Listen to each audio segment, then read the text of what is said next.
tal? Buenos días. Un gusto estar nuevamente juntos los viernes.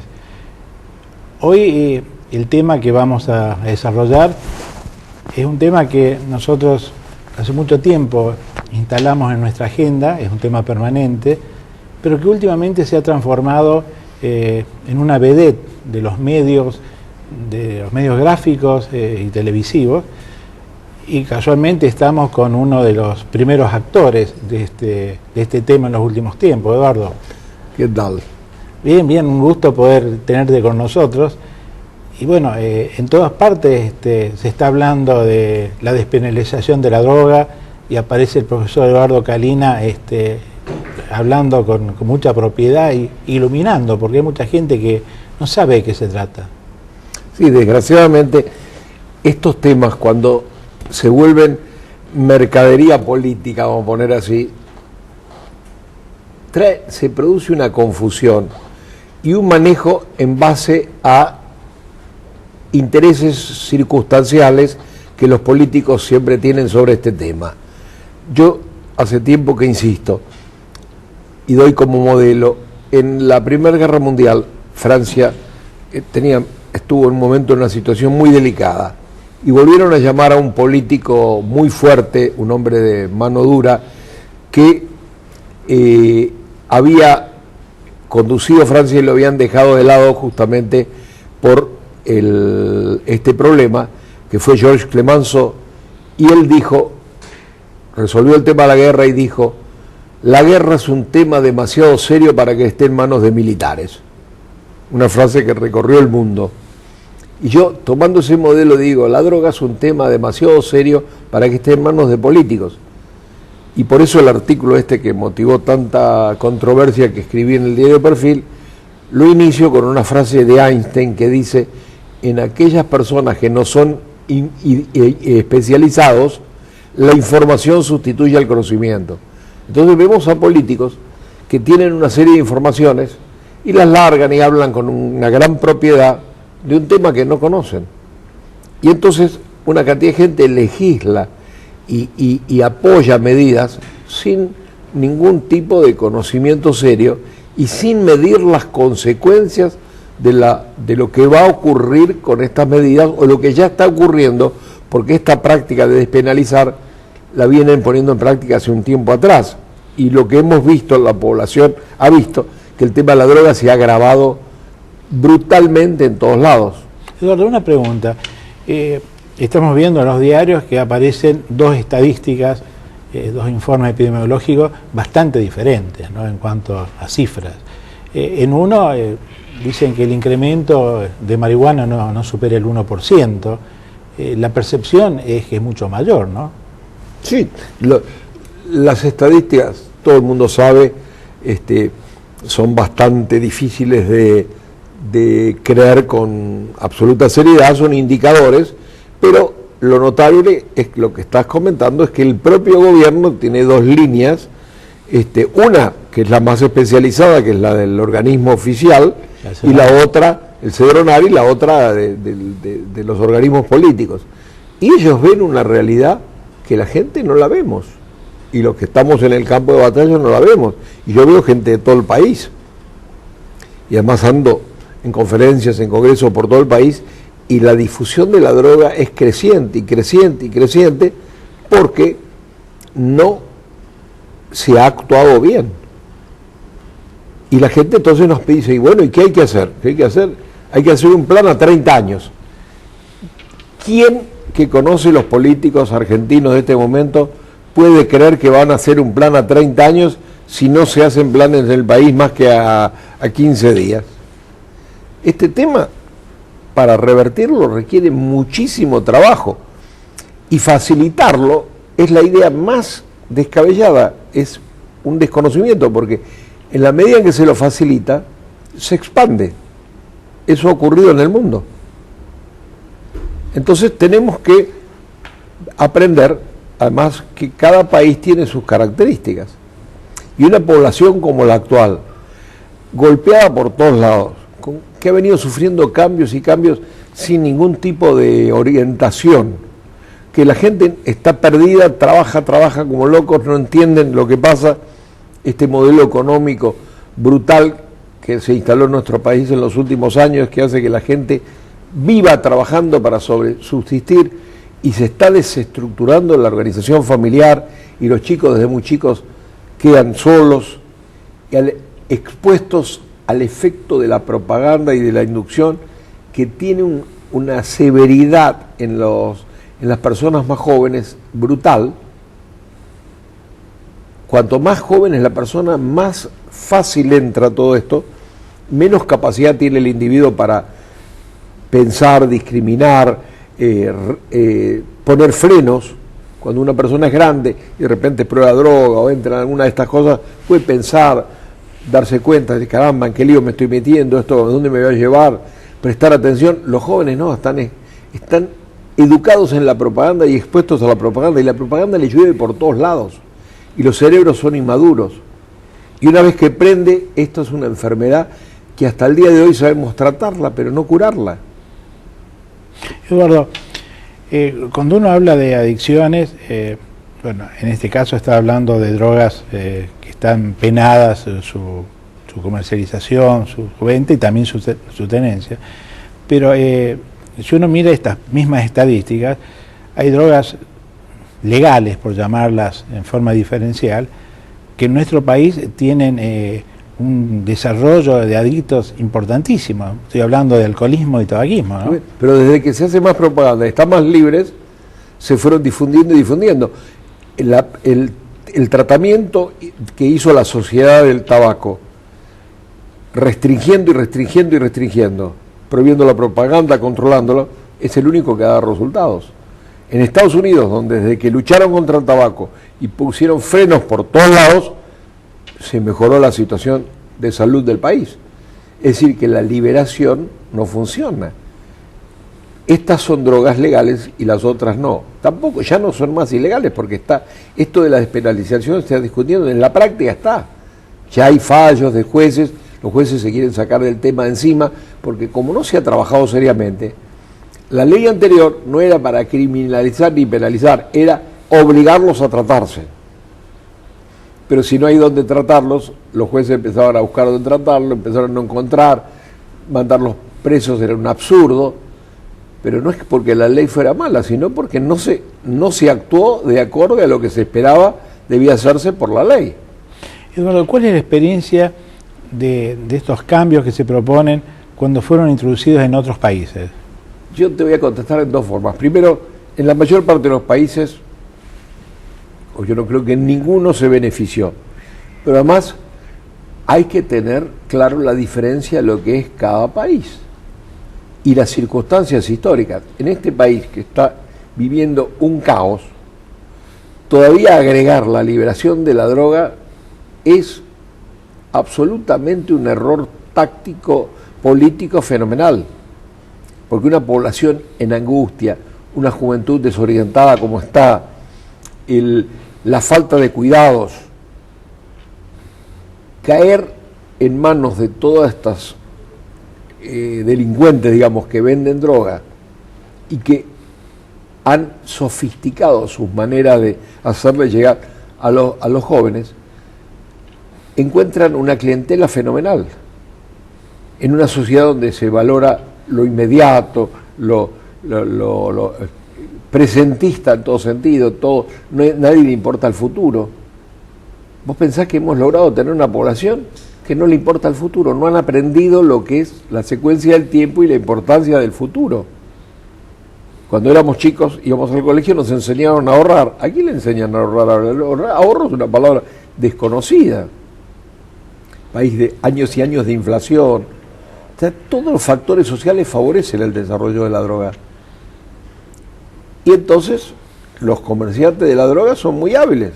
Tienen su marketing, salen canciones, músicas que las banalizan, los chicos cantan, se diviertan, parece una diversión.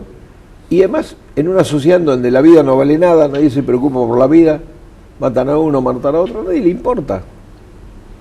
Claro, y eso que vos decís de las canciones, de que uno banaliza, yo lo relaciono con una práctica muy común, que los padres por ahí no le dan el significado la trascendencia que tiene, la previa antes de ir a la disco, Sí. cuando los chicos toman, pero de esto me contás después de la pausa. ¿Cómo no? Eduardo, antes de la pausa yo te decía que en ese de jerarquización del problema, por ahí los propios padres saben que sus hijos están en el living de la casa, que están ahí consumiendo alcohol y no en cantidades mínimas, sino importantes, y es como que lo toman con cierta liviandad. Sí, el trabajo educacional hay que hacerlo en todos los niveles. Muchísimos adultos no se dan cuenta lo que es el efecto del alcohol en las mentes jóvenes. Es decir, no es lo mismo una persona adulta que toma alcohol que una persona joven. El cerebro inmaduro está más expuesto a daños. No se quiere ni hablar ni pensar qué va a pasar con toda esta generación en los próximos años. Yo estoy advirtiendo, por ejemplo, viene un muchacho que recién se recibe de médico. Me dice, ¿qué especialidad me aconsejas? ¿Qué me aconsejas hacer? Yo le digo, dedícate a la cardiología. Nosotros con la cocaína libre, las bebidas energizantes, la el éxtasis, todas estas sustancias que nosotros llamamos simpático-miméticas, es decir, que activan el sistema simpático, que es un sistema biológico que tenemos que es muy lindo hasta cierto punto, después se vuelve antipático, vamos a hacer un juego de palabras. Esto va afectando a todo el sistema cardio y cerebrovascular y vamos a tener problemas fenomenales, porque todo aquel que consume cocaína ya empieza a consumir con cierta intensidad, es alguien que aunque deje de consumir, queda con una fragilidad muy grande en su sistema cardio y cerebrovascular. La cocaína ataca violentamente el sistema cardio y cerebrovascular. Nosotros estudiamos chicos de 17, 18, 20 años que ya tienen hipertensión, que solo se detecta con métodos sofisticados de estudio, porque todavía están en niveles subclínicos. Entonces estamos invirtiendo en crear enfermedades. El presupuesto de salud pública de la Nación en los próximos años, en función de lo que está ocurriendo, va a ser una barbaridad.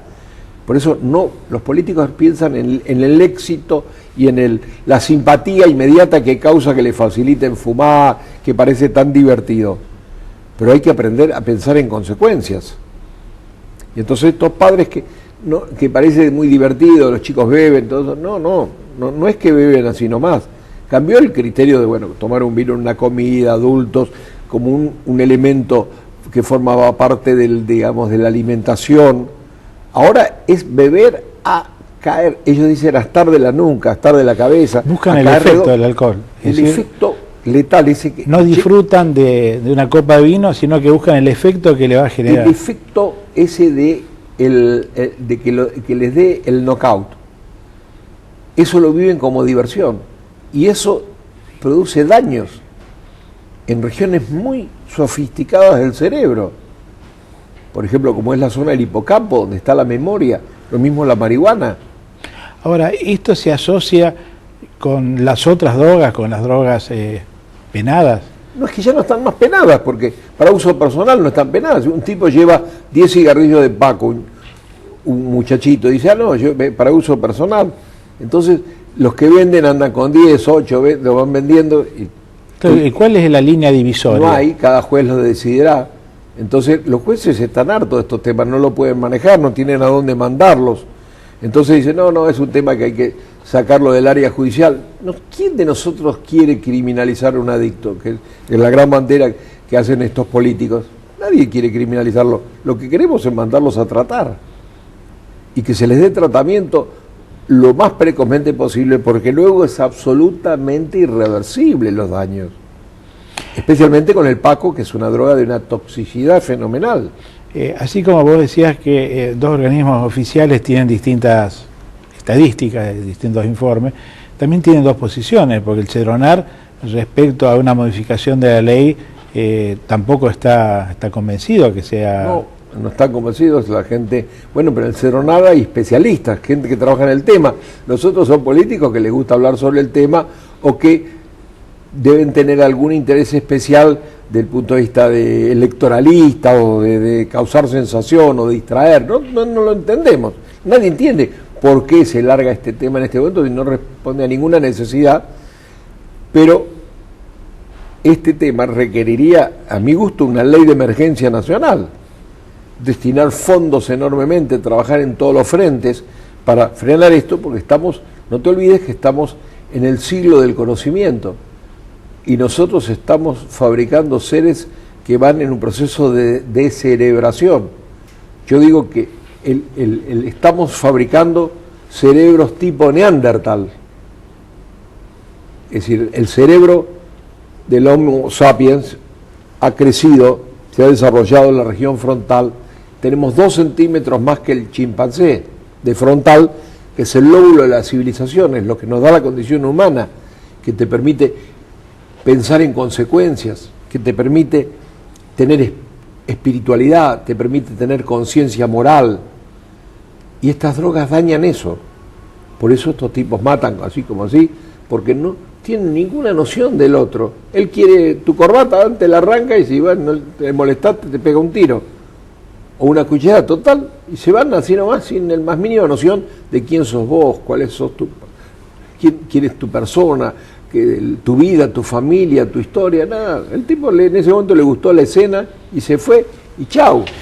Eduardo, ¿qué es lo que va a pasar? Es decir, ¿cómo ves vos, no apocalípticamente, sino tratemos de hacer algo? Yo lo veo con mucha preocupación, no sé lo que va a pasar, no soy futurólogo, pero dentro de un mes y algo hacemos en la Argentina el Congreso Latinoamericano de Neurofarmacología, en el mes de septiembre, justamente con el doctor Dorado, que hemos hablado de él, ¿sí? Que en ese congreso va a ser electo presidente del Colegio Latinoamericano de Neurofarmacología, y en este congreso la hemos invitado a la presidenta del instituto, el NIDA, que es el Instituto Norteamericano para el Estudio de la Drogadicción, que en este momento maneja $1 billón en investigaciones.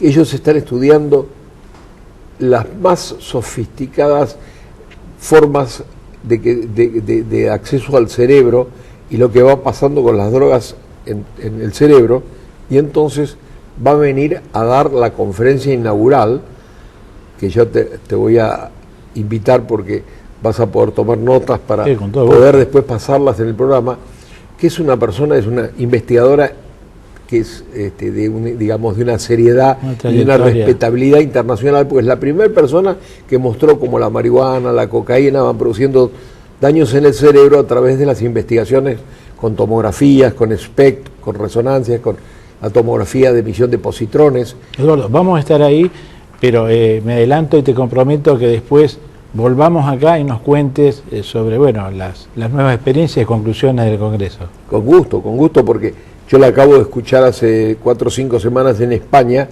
donde justamente insistió muchísimo en esto de lo que significa dejar que los jovencitos tengan acceso a las drogas y esos cerebros expuestos a las drogas que se vuelven en muchos niveles irreversibles, es una inversión catastrófica de la sociedad.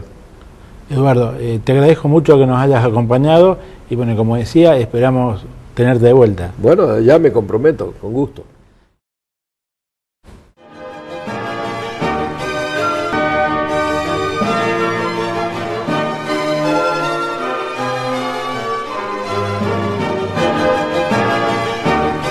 Con una licenciada en nutrición, la licenciada Alicia Croco, para que nos cuente si lo que estamos haciendo en cuanto al desayuno es realmente saludable. Y en realidad la incorporamos para que nos hable cómo podemos comenzar el día en una forma saludable. Exactamente, doctor. El desayuno es la comida fundamental para todos, para los niños, los adolescentes, los adultos.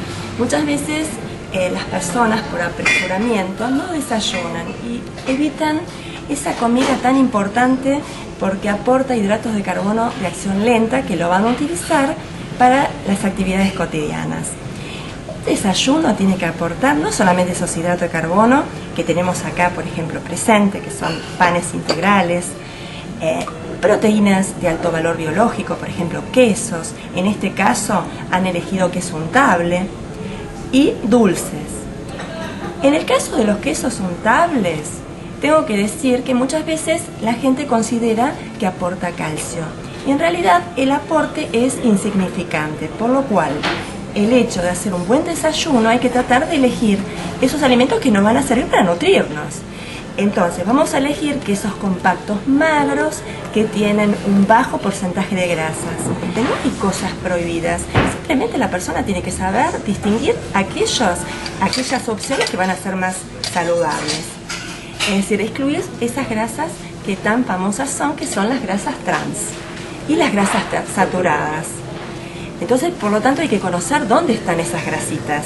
Por ejemplo, todo aquello que tiene manteca, margarina, ¿no? Todo lo que está confeccionado con estos dos ingredientes es grasa trans. Entonces, ¿qué aporta? Por ejemplo, las medialunas tienen grasas que no son útiles. Por lo tanto, el consumo, como debe ser, esporádico. Y es el caso, por ejemplo, que ustedes salen a caminar, un buen desayuno sería un vaso de leche o yogur, o si no un licuado de banana, porque la banana es rica no solamente en potasio, en triptofano, que actúa a nivel del sistema nervioso. En el sistema nervioso tenemos una sustancia que es la serotonina, que muchas veces la gente está deprimida. ¿Y cómo hacemos para aumentar esos niveles de serotonina? A través de un buen licuado de bananas, por ejemplo. Respecto así a lo que sería conveniente para los chicos en su fiesta diaria, vos ya mencionaste los lácteos, bueno, fruta, alguna fruta. Sí, frutas de todos los colores también es importante, licuados, ensalada de frutas mezcladas con yogur, postres.